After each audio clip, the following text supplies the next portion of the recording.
A Russian fuel train was moving through Crimea with diesel, military equipment, and the supplies needed to keep armored units fighting in southern Ukraine.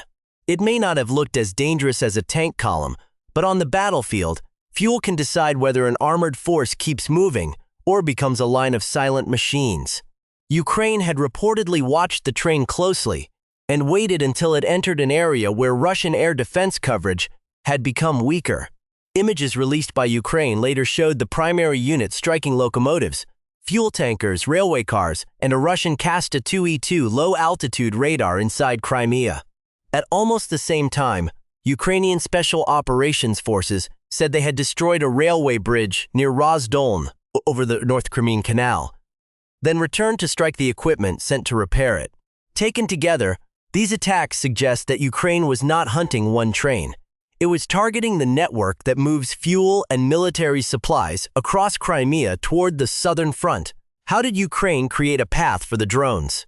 And could these strikes place Russia's entire southern supply system under pressure? Stay with us and subscribe to Military Review as we break down the operation. Ukraine did not attack the moment the train appeared, because the real value of the ambush depended on where the target could be trapped. The convoy was moving away from a logistics area in occupied Crimea carrying fuel and military equipment toward Russian forces in the south. According to the source account, Ukrainian observers followed its route for many hours. They recorded its speed, watched when it passed key junctions, and studied the pattern of railway traffic around it. The goal was not simply to find a train. It was to understand where that train would become most exposed. That choice would determine whether Russia could protect the convoy, move it away, or send help before the attack developed. Rail transport gives Russia a major advantage because one locomotive can move far more fuel and heavy equipment than a group of trucks. A railway convoy can supply several formations in a single journey, while road transport needs more drivers, more vehicles, and more trips. Yet, that efficiency creates a serious weakness. Tracks do not move, and their direction can be studied in advance. A train cannot leave the railway when a drone appears above it, and it cannot turn onto another road to escape. Once the locomotive is disabled or the line ahead is damaged, every car behind it can be held in the same place. That fixed route gave Ukrainian planners time to choose a narrow section where Russian defenses would have fewer chances to react. The source describes an area farther from active air defense positions with terrain that allowed small drones to remain close to the ground. It also suggests that there were no useful branch lines nearby. On a single track, the crew would have little room to separate the cars, reverse quickly, or move the cargo onto another train. Even rescue work would become difficult because another locomotive and repair teams would have to approach through the same watched corridor.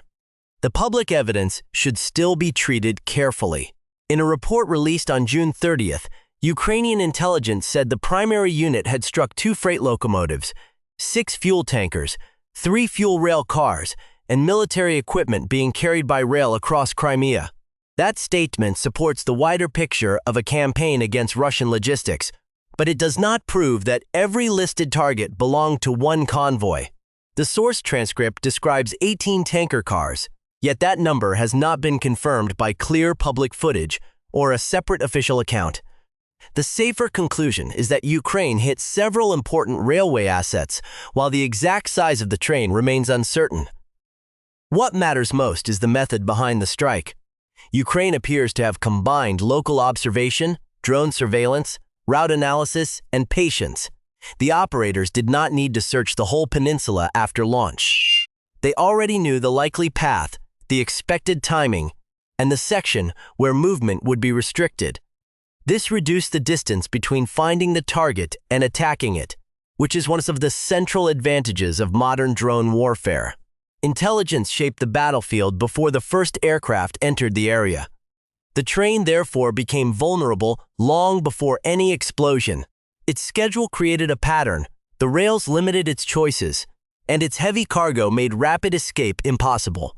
Firepower delivered the final damage, but planning created the opportunity for the drones to reach that target deep inside Crimea. However, Ukraine first had to weaken the Russian systems built to detect low-flying threats. The attack corridor was created because Ukraine first targeted the Russian system built to detect low-flying threats. That system was centered on the Kosta 2E2, a mobile UHF surveillance radar designed to watch the sky. Its job is to find aircraft, missiles, and drones that try to hide behind terrain or move through heavy ground clutter. Figures place its maximum detection range near 150 kilometers, but that number is not guaranteed in combat. Real performance depends on target size, flight height, landscape, weather, and the direction of approach, according to Ukrainian military intelligence. The primary unit destroyed a Kosta 2E2 during its campaign against Russian radar and logistics assets in Crimea. That claim does not prove this radar was the only sensor protecting the railway corridor. And air defense rarely depends on one machine. Russia could still use other radars, observers, electronic sensors, and short-range weapons.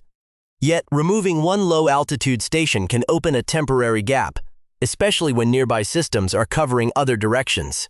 Ukraine did not need the whole peninsula to become blind. It only needed one approach to become less visible. The drones described in the source as Hornets then used the ground itself as cover. They flew close to fields and terrain, which reduced the time they could appear above the radar horizon. Ground-based radar has difficulty seeing through hills, trees, buildings, and the curve of the earth. A small aircraft approaching from a low angle may remain hidden until it is already close. If several drones arrive from different directions, Russian crews must divide their attention and decide which contact presents the greatest danger. That pressure can be as important as speed, because every delayed decision gives the attackers more distance.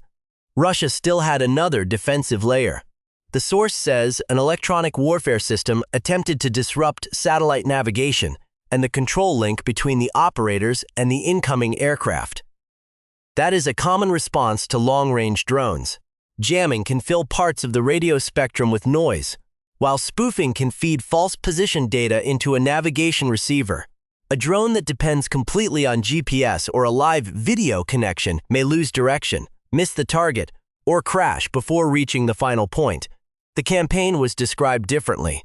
After the connection was disturbed, the drones were said to continue their final approach through optical guidance or computer vision. In simple terms, an onboard camera and processor could follow a selected image, instead of waiting for constant steering commands. Ukraine's defense ministry has confirmed that last-mile guidance, automatic target tracking, and navigation without GPS are already being used in several Ukrainian systems. However, the exact abilities of the Hornet named in this source have not been independently published. It would therefore be unsafe to claim that a Zytel jammer cut Starlink and that every aircraft then became fully autonomous. What can be said with greater confidence is that the battle followed a layered pattern. The radar tried to find the threat. The drones used terrain to remain hidden. Electronic warfare tried to break their connection. A backup guidance method was meant to carry them through the final seconds. Each side answered the technology used by the other, and the result depended on which layer failed first. When the radar gap and the jamming effort could not stop the approach, the train became a long, visible target, carrying the material that could turn one successful hit into a much larger fire. Ukraine first struck the parts of the train most likely to spread damage, then widened the operation toward the railway itself. The drones came down on fuel cars and locomotives because those targets could stop the convoy and create a larger fire. According to the source account, the warheads were designed to pierce metal before exploding. Against a tanker car, the attack did not need to tear the whole vehicle apart. It only had to break the steel wall, release fuel, and create enough heat for the damage to grow. Diesel does not always explode like a bomb, and that detail matters. Once the tank was opened, fuel could spill across the car, reach hot metal, and catch fire. The flames could then damage nearby wagons, brake lines, couplings, cables, and sections of track. Even when another tanker did not burn completely, it could still become unsafe to move. If the locomotive was disabled, the rest of the convoy could remain trapped behind it. Even if several cars were intact, the fire also created new problems for the attacking drones. Thick smoke could hide the outline of the train, while rising heat could confuse infrared cameras and make later strikes less accurate. This meant the first successful hits changed the battlefield for both sides. Russian crews had to deal with flames, damaged equipment, and a blocked line. Ukrainian operators had to keep tracking separate targets through smoke and heat.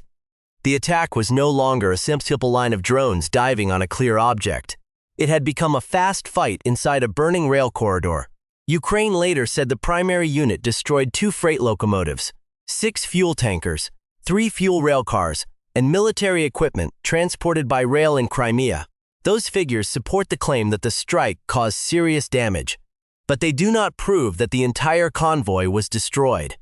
Public footage has not clearly shown every car, and the source description of 18 tankers remains unconfirmed. The safer judgment is that several transport assets were lost. While the size of the train is still uncertain, Ukraine then moved from the cargo to the route that future shipments would need.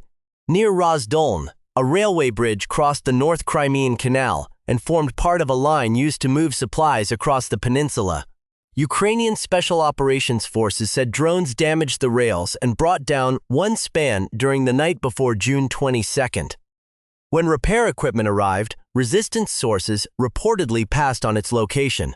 Another strike followed during the night before June 23rd, hitting the machinery and the remaining structure. A heavy attack drone, believed to be from the FP2 drone family, was reportedly used for this mission.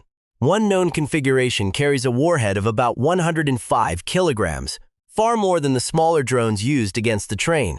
That explosive force can damage concrete, twist rails, and make a bridge unsafe even if the whole structure does not collapse. The purpose is not always to drop the bridge into the canal. It can be enough to break one critical section and stop rail traffic until engineers complete repairs. The logic was clear. Hitting the train destroyed cargo already on the move. Striking the bridge delayed shipments that had not yet started. Attacking repair equipment increased the danger for every team sent to restore the line. The damage, therefore, began to spread beyond burned wagons and broken concrete and toward Russia's ability to support forces fighting on the southern front. Lokomotives, fuel cars, and a key railway bridge would not completely cut Crimea off, but it could make every shipment slower, smaller, and more dangerous. Railways matter because they move heavy supplies with far greater efficiency than road convoys. One train can carry fuel, ammunition, spare parts, and military vehicles that would require dozens of trucks. For an army that depends heavily on artillery and armored forces, that difference is critical. Once railway movement is disrupted, the burden quickly shifts to a weaker transport system. Russia's southern forces need a steady flow of fuel because tanks and infantry fighting vehicles consume large amounts during movement. A unit may still have working vehicles and enough ammunition, yet its ability to attack can fall if diesel arrives late.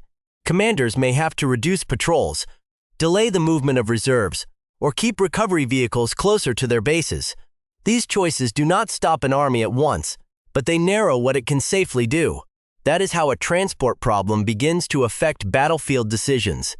This can weaken operational tempo before stocks are fully exhausted, because commanders begin saving fuel for emergencies instead of using it for routine movement, training, or rapid counterattacks. That restraint can reshape combat plans. Railways are also difficult to replace because their main parts are specialized. A damaged locomotive cannot be replaced by a civilian truck, and a fuel rail car cannot simply be substituted with an ordinary cargo vehicle. Bridges, stations, and junctions create fixed points that every train must pass. Ukrainian Special Operations Forces described the bridge near Rozdoln as part of a corridor linking Russian territory, Crimea, and forces operating in the southern direction. If one point becomes unsafe, traffic must slow, stop, or move through another route. Russia still has options, and this is why the situation should not be described as a total blockade. Engineers can repair damaged sections. Cargo can be unloaded and moved around a broken point. Supplies can travel through the Kerch area, the Chonhar corridor, ports, highways, or storage sites already inside Crimea, yet every alternative creates another cost. Repair teams need protection, trucks need drivers and fuel. Ships require loading facilities. New routes take longer, and they may also be watched by Ukrainian drones. The largest pressure comes from breaking large shipments into smaller ones. A railway convoy can move a great amount of fuel in one protected journey, but trucks must make many separate trips. That means more vehicles on the road, more movement patterns to track, and more chances for reconnaissance drones to find a target. It also increases maintenance needs and traffic at loading points. Even when most trucks arrive safely, the system becomes less efficient and harder to manage. The supply line continues to work, but it works under greater risk. Ukraine, therefore, does not need to create a perfect blockade to achieve a military effect. It only needs to make Russian logistics less stable and more expensive. Moscow may be forced to move air defense systems away from other missions, guard repair crews, protect fuel depots, and spread cargo across several routes. Every soldier and weapon assigned to the rear is one less resource available near the front. The pressure is not measured only by what is destroyed, but also by what Russia must now protect. When rail transport becomes dangerous or temporarily unavailable, the remaining burden moves onto the roads, where smaller fuel vehicles are easier to detect, track, and ambush. Russia's answer was to move more fuel by road, but that adjustment created many smaller targets along routes watched by Ukrainian drones.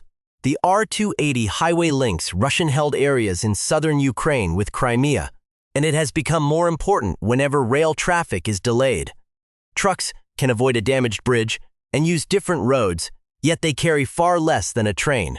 Replacing one large shipment may require dozens of journeys, which places more vehicles in the open and gives surveillance teams more chances. The railway problem did not disappear. It was transferred onto the asphalt.